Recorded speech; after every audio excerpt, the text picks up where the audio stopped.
नेपाल सरकार ने social media के कई प्लेटफॉर्म को बैन कर दिया। फेसबुक, इंस्टाग्राम, यूट्यूब समेत कुल 28 सोशल मीडिया प्लेटफॉर्म हैं जिन पर बैन लगाया गया है। यह फैसला 4 सितंबर 2025 को लागू किया गया, जब कंपनियां सरकार के साथ रजिस्ट्रेशन के लिए राजी नहीं हुई।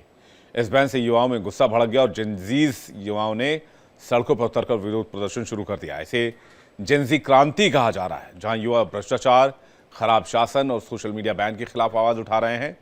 लेकिन खबर यह भी है कि इस बैन को वापस ले लिया गया, हालांकि नेपाल सरकार की ओर से इसकी आधिकारिक पुष्टि नहीं की गई है। इसी पर देखिए हमारी खास पेशकश पड़ताल।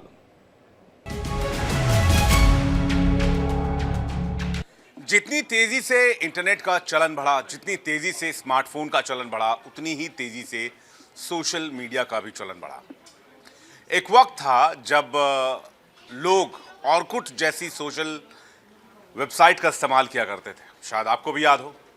लेकिन ज़माना बदला तो सोशल मीडिया प्लेटफॉर्म्स भी बदले। ट्विटर धीरे धीरे एक्स हो गया, फेसबुक ने ऑर्कुट की जगह ले ली, और इसी तरह कई सोशल मीडिया वेबसाइट जो हमारी और आपकी ज़िंदगी में सिग्निफिकेंटली बड़ा रोल अदा करते हैं। लेकिन इसके दूसरे पहलू को अगर देखें तो वो भी एक बहुत इंपॉर्टेंट पहलू है। सोशल मीडिया का काम समाज को इन्फ्लुएंस करना होता है, और यही समाज सोशल मीडिया के इन्फ्लुएंस के दायरे में कई बार दूसरा चेहरा भी दिखाता है। तो क्या सोशल मीडिया पर प्रतिबंध लगाया जाना चाहिए? कई बार सोशल मीडिया पर आरोप लगे कि पॉलिटिक्स को जो है वो प्रभावित किया गया, राजनीति को प्रभावित किया गया। तो इस तरह के सोशल मीडिया एलिगेशन को लेकर जब सवाल उठते हैं तो बात आती है रेगुलेशन की। तो एक तरफ तो रेगुलेशन की बात होती है, नहीं वहीं दूसरी तरफ बैन की बात होती है। सबसे बड़ा एग्जाम्पल इसका चाइना है। अगर आप चाइना को देखेंगे तो चाइना में बाहरी जितनी कंपनीज हैं, गूगल, फेसबुक, ट्विटर, सबको चाइना ने बैन किया हुआ है। और इसी चाइना से नजदीकी बढ़ी है उसके पड़ोसी मुल्क नेपाल की। और नेपाल के पीएम केपी ओली हाल ही में चाइना विजिट से वापस लौटे हैं, और वापस लौटते के साथ खबर आई कि नेपाल ने जितने भी सोशल मीडिया वेबसाइट्स हैं उनको ब्लॉक कर दिया। फेसबुक, एक्स जो कि पहले ट्विटर हुआ करता था, यूट्यूब जैसे सोशल मीडिया प्लेटफॉर्म पर बैन लगते ही हजारों की तादाद में जो लोग हैं वो सड़क पर उतर आए, खासकर यूथ। सड़कों पर नारे गूंजे, stop the ban on social media, stop corruption, not social media. ये गुस्सा सिर्फ इंटरनेट बंद होने का नहीं, ये सिस्टम के खिलाफ आवाज है जो युवाओं की आवाज को दबाना चाहता है। सरकार का कहना है कि सोशल मीडिया कंपनियों को देश में रजिस्ट्रेशन करना चाहिए, लेकिन युवाओं को इसमें सेंसरशिप और कंट्रोल की बू आ रही है। आज नेपाल की संसद को सुरक्षा घेरा डालकर बंद करना पड़ा, पुलिस को पीछे हटना पड़ा, गैस, आंसू गैस, वाटर कैनन, लाठीचार्ज सबका इस्तेमाल किया गया, लेकिन सब के सब बेअसर नजर आए। तो यह आंदोलन सिर्फ सोशल मीडिया के लिए नहीं है, क्या सवाल अभिव्यक्ति की आजादी का भी है? लेकिन अगर अभिव्यक्ति की आजादी की बात है तो फिर यह आजादी कहां तक? क्योंकि हर देश में सोशल मीडिया के इस्तेमाल को लेकर सवाल उठाए जा चुके हैं, और सवाल पूछा यह भी गया है कि आखिर सोशल मीडिया की लक्ष्मण रेखा क्या होगी, आखिर वो लिमिट क्या होगी जहां पर अभिव्यक्ति की आजादी को सीमित किया जाएगा। इनफैक्ट भारत में भी हाल में कुछ केसेस जो सुप्रीम कोर्ट में सुने गए, जहां पर सोशल मीडिया पर कॉमेडी शोज, टॉक शोज की बात हुई, उसमें भी सुप्रीम कोर्ट ने कहा कि आखिर जो कंटेंट परोसे जाते हैं उसकी आजादी कौन तय करेगा, उसकी लिमिट कैसे तय होगी, उसकी लक्ष्मण रेखा क्या होनी चाहिए। तो क्वेश्चन दोनों साइड को लेकर है, बैन को लेकर। लेकिन बैन क्या सही है? क्यों सेंसरशिप नहीं किया जाना चाहिए, या फिर सेंसरशिप सही है, कानून आने चाहिए, लेकिन कानून का पालन किस हद तक किया जाएगा, कौन मानेगा, बड़ा सवाल है।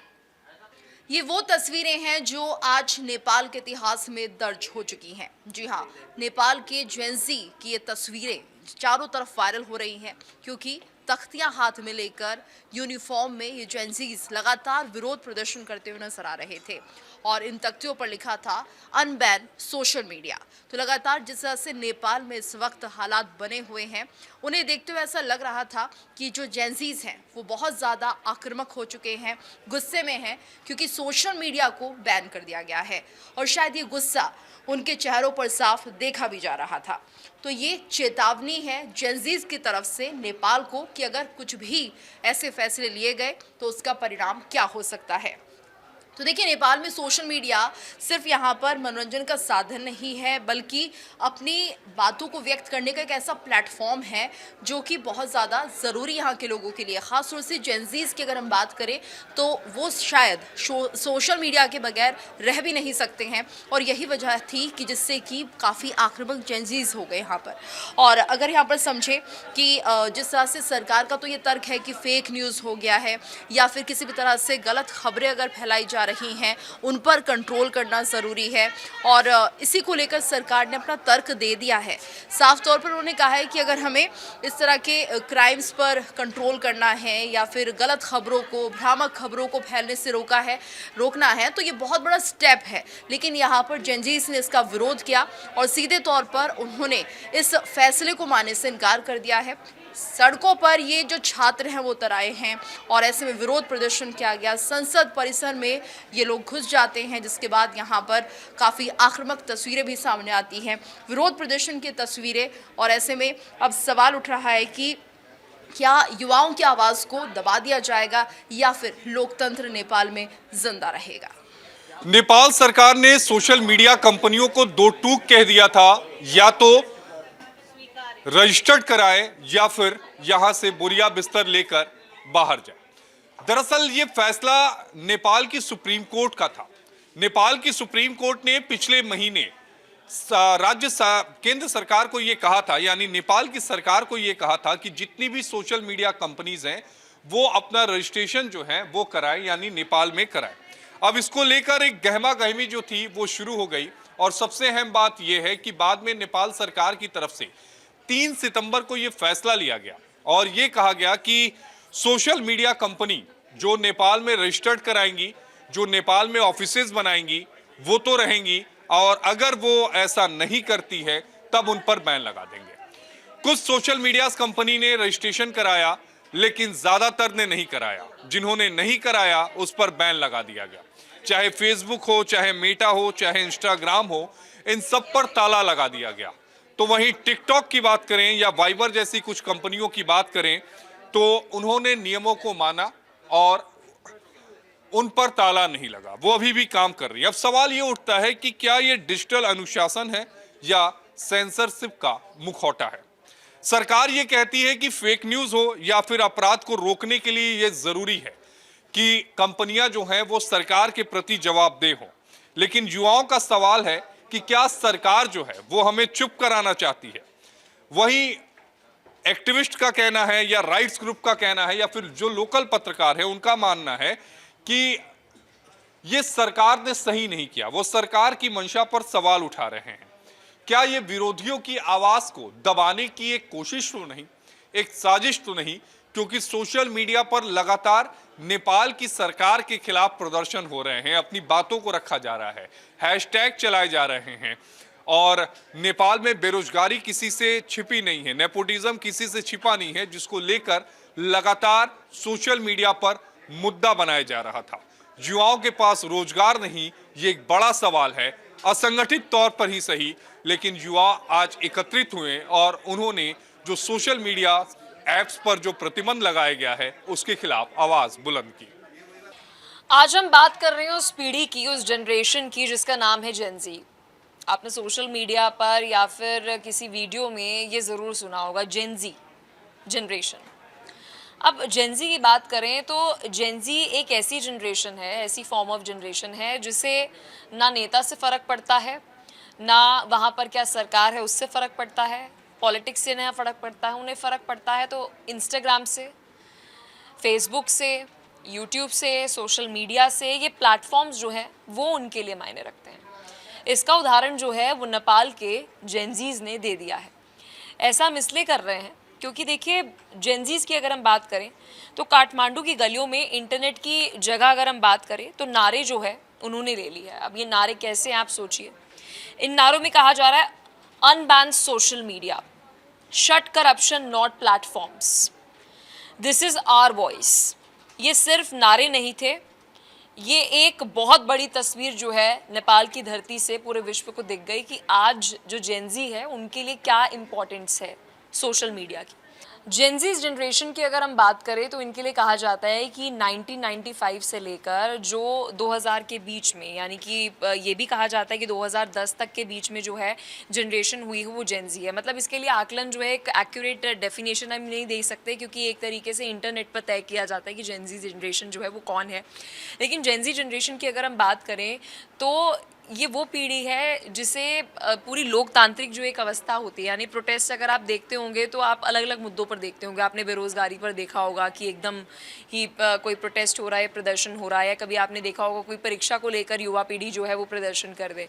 अब ये अलग तरीके का प्रदर्शन जो है वो इंटरनेट बैन के दौरान जो है वो देखने को मिला, जहाँ पर अगर हम नेपाल की बात करें, unban social media, shut corruption not platforms और दिस इज़ आवर वॉइस, इस तरीके के जो है स्लोगन्स वहाँ पर लिखे गए, नारे जो है वो वहाँ पर प्रदर्शनकारी या फिर कह लें कि जो जेनजी जनरेशन है वो वहाँ की कर रही थी। तो हम कह सकते हैं कि नेपाल से एक बड़ा संदेश जो है वो आज के युवाओं का, जेनजी का जो है वो गया है कि उनके लिए क्या रेलेवेंट है, क्या आज के समय में उनके लिए बहुत ज़्यादा इंपॉर्टेंट है। क्योंकि हम अक्सर कहते हैं कि आने वाले समय में जो पूरी पीढ़ी है उसके लिए सोशल मीडिया बहुत इंपॉर्टेंट है। अब सोशल मीडिया यानी कि वो बैन हो रही है, इंटरनेट के अंदर कोई भी कोई प्रॉब्लम आ रही है तो डायरेक्टली उन्हें इस चीज़ से प्रॉब्लम है कि भाई हमारा सोशल मीडिया कहीं नहीं जाना चाहिए। और नेपाल के जो युवा है और जेनजी जिनको कह लें, उन्होंने ये संदेश जो है वो दे दिया है। मिलेनियल्स की अगर हम बात करें तो वो भी एक अलग जनरेशन है, लेकिन उनके लिए अगर हम कहें तो बहुत सारे मुद्दे हैं। जॉब का मुद्दा है, क्योंकि वो हम देखते हैं थोड़े कामकाजी जनरेशन के अंदर जो है वो आ जाती है। लेकिन जेनजी जो है उनके लिए अभी लगभग ये लग रहा है कि नेपाल में जो इम्पोर्टेंट है वो देश की इकोनॉमी के बजाय देश के सोशल मीडिया प्लेटफॉर्म है, जिस पर नेपाल में बैन लगा दिया गया। क्या सच में नेपाल की सरकार डर चुकी है? क्या युवाओं के सामने उसने हार मान ली है? जनरेशन जी यानी जेन जी का जो विरोध है, क्या सरकार उसको नहीं झेल पा रही है? तुरंत कर्फ्यू लगाना और बल का प्रयोग करना, लाठी चार्ज करना, आंसू गैस का इस्तेमाल करना, और उसके साथ साथ जनरेशन जी, आप सोचिए 96 से लेके 2010-2013 के बीच में जन्मे जो युवा हैं, जो बच्चे हैं, आप सोच लीजिए उनके साथ इस तरीके का व्यवहार, इस तरीके का सलूक। जब मैंने प्रोटेस्ट की तस्वीरें देखी तो मैंने देखा कैसे उसमें स्कूल ड्रेस में युवा थे, वो प्रोटेस्ट वहाँ पर कर रहे थे, छात्र वहाँ पर थे, वो आक्रोशित थे। 26 प्लेटफॉर्म्स पर किस कदर उनकी तरफ से बैन लगा दिया गया, एक तुगलकी फरमान जो वहाँ पर दे दिया गया, कारण जो बताया गया कि भाई टैक्स इवेजन हुआ है, टैक्स इवेजन के कारण ये तमाम चीज़ें जो हैं की गई हैं।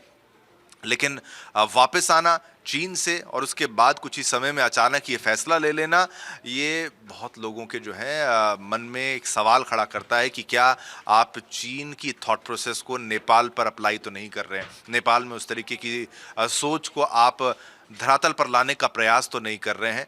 ये बहुत बड़ा प्रश्न वहाँ पर जो है वो देखने को मिल रहा है। ये सवाल सभी के मन में आ रहा है।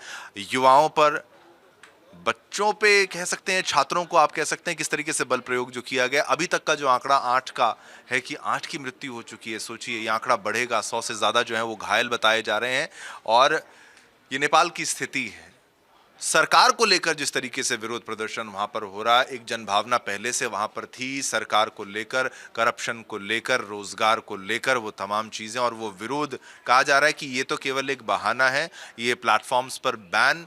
लेकिन अचानक जब आप कुछ करते हैं तो फिर उसका असर भी अचानक होता है, और युवाओं ने कहा कि हम बर्दाश्त नहीं करेंगे, ये तुगलकी फरमान हमें नहीं चाहिए। ठीक है, माननीय अदालत की तरफ से जो आदेश आया उसमें टैक्स इवेजन का कारण था, लेकिन उसको और तरीकों से भी सुलझाया जा सकता था। आप कंपनी से संवाद कर सकते थे। भारत में भी जिस तरीके से हमारे जो रिश्ते हैं, अगर फॉरेन कंपनीज जो हैं जो अब्रॉड में रजिस्टर्ड होती हैं, उनको लेकर क्या प्रोटोकॉल है उसमें बदलाव किया गया। टैक्स में किस तरीके से टैक्सेशन होगा, आप कैसे भारतीय नॉर्म्स के अनुसार, हमारे कानून के अनुसार आप कार्य करेंगे और आप स्वतंत्र भी रहेंगे, ये तमाम चीज़ें। क्योंकि आप किसी भी कंपनी का दम नहीं घोट सकते, किसी भी प्लेटफॉर्म का दम नहीं घोट सकते। रेवोल्यूशंस आते हैं प्लेटफॉर्म्स के माध्यम से, बदलाव आते हैं, लोग अपनी बात रखते हैं, लोग व्यापार करते हैं, लोग अपनी बातों को रखते हैं और साथ साथ दुनिया तक वो संदेश पहुंचाते हैं। और अचानक आपने उसको बंद कर दिया। सोचिए फिर ये फ़ोन किस काम का, जब ये महत्वपूर्ण ऐप्स ही आपने बैन कर दिए। तो ये युवाओं को बिल्कुल पसंद नहीं आया और युवाओं ने पुरजोर तरीके से विरोध प्रदर्शन किया और उसका असर भी आपको देखने को बिल्कुल मिला। कैसे अचानक सेना तक को उतारना पड़ा, जब पुलिस से स्थिति नहीं संभलती तो पैरामिलिट्री को उतारा जाता है, जब पैरामिलिट्री से नहीं संभलती तो फिर जाके सेना को बुलाया जाता है और सेना वहाँ पर है। शूट एट साइट के ऑर्डर दे दिए गए हैं पार्लियामेंट के पास, वो तमाम जगहों पर। लेकिन मैं इसके पीछे आपको घटनाक्रम जो है वो समझाने का प्रयास कर रहा हूँ कि कैसे हैशटैग नेपोकिड्स का इस्तेमाल किया जा रहा था और ये कंपेयर किया जा रहा था कि जो पॉलिटिशियंस के बच्चे हैं, जो आप कह लीजिए जो वहाँ पर एलीट है, उनके जो बच्चे हैं, उनकी लाइफस्टाइल को कंपेयर किया जा रहा था आम लोगों के द्वारा, अपने ये जेन ज़ी के द्वारा किया ही जा रहा था काफ़ी देशों में, और नेपाल के जो युवा हैं जो बाहर हैं उनके द्वारा ज़्यादातर किया जा रहा था। अब ये भी एक कारण बताया जा रहा है विरोध प्रदर्शन का, तो ये बहुत बड़ी बात है। ये तमाम चीज़ें मिक्स हुई, ऐड हुई और जो हुआ सरकार की तरफ से आक्रोश, वो गुस्सा फूटा और तस्वीरें आप लगातार देख ही रहे हैं। अमेरिका, यूरोप और भारत हर देश सोशल मीडिया रेगुलेशन पर काम कर रहा है, लेकिन अगर हम बात करें नेपाल की, नेपाल में सीधा रेगुलेशंस की जगह नेपाल का सोशल मीडिया ब्लॉक कर दिया गया। अब human rights group, digital rights activist या फिर यूनाइटेड नेशंस के जितने भी ग्रुप्स हैं, अगर उनके चर्चा में हम उनकी तरफ से बात करें तो उनका क्या कहना है? क्या ये इंटरनेट फ्रीडम का अंत है? आज 90% यानी कि 90% से भी ज़्यादा नेपाली लोग इंटरनेट यूज़ करते थे। जेन ज़ी के लिए सोशल मीडिया सिर्फ टाइम पास नहीं, ये उनके लिए एक पहचान है। सोशल मीडिया पे आज समझने वाली बात यह है कि जो भी लोग सोशल मीडिया यूज़ कर रहे हैं वो सिर्फ और सिर्फ एंटरटेनमेंट के लिए नहीं कर रहे, उस पर बहुत सारे और भी फ़ायदे की चीज़ें ऐड हुई हैं।